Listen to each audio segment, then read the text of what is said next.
vẫn luôn bên con.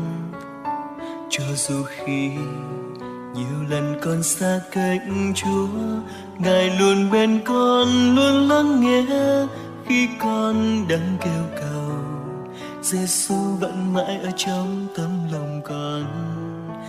Và khi con khốn khó Cha ở cùng, khi buồn đau lần này con đã có Cha luôn luôn cạnh bên, sẽ mãi ở trong tấm lòng của con. Tại vì sao Ngài vẫn mãi luôn bên con?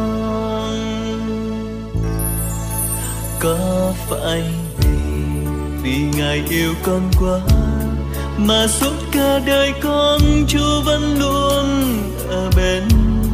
Ngài vẫn bên cạnh con khi con cô đơn hay những khi con buồn. Cuộc đời con từ nay chỉ có Cha mà thôi. Những bước đường cuộc đời con sẽ đi tới, Ngài luôn đưa dẫn mỗi bước đi của con. Ngài sẽ luôn cầm tay con qua gian lao hay những khi giông bão. Lòng con đây chỉ khao khát có Giêsu hoài, như vậy thôi.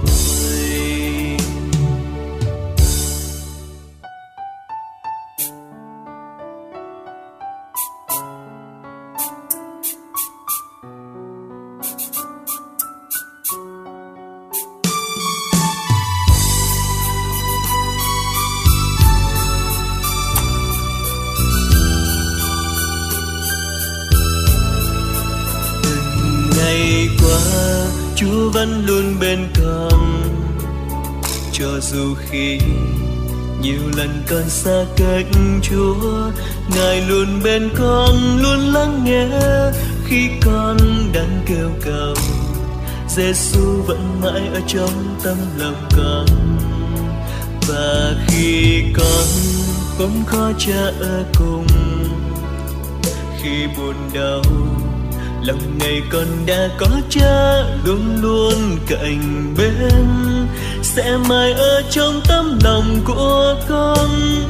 Tại vì sao Ngài vẫn mãi luôn bên con? Có phải vì Ngài yêu con quá mà suốt cả đời con Chúa vẫn luôn ở bên?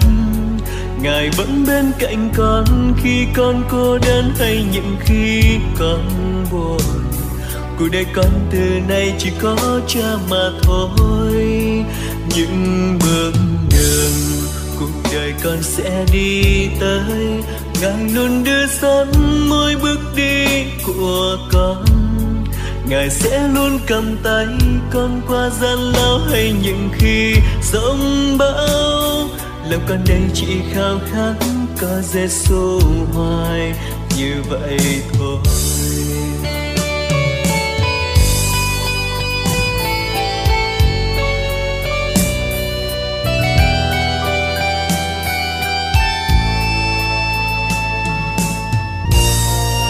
Có phải vì Ngài yêu con quá mà suốt cả đời con Chúa vẫn luôn ở bên? Ngài vẫn bên cạnh con khi con cô đơn hay những khi con buồn. Cuộc đời con từ nay chỉ có Cha mà thôi. Những bước đường cuộc đời con sẽ đi tới, Ngài luôn đưa dẫn mỗi bước đi của con. Ngài sẽ luôn cầm tay con qua gian lao hay những khi giông bão. Lòng con đây chỉ khao khát có Giêsu hoài, như vậy thôi. Ngài sẽ luôn cầm tay con qua gian lao hay những khi giông bão. Lòng con đây chỉ khao khát có Giêsu hoài, như vậy thôi.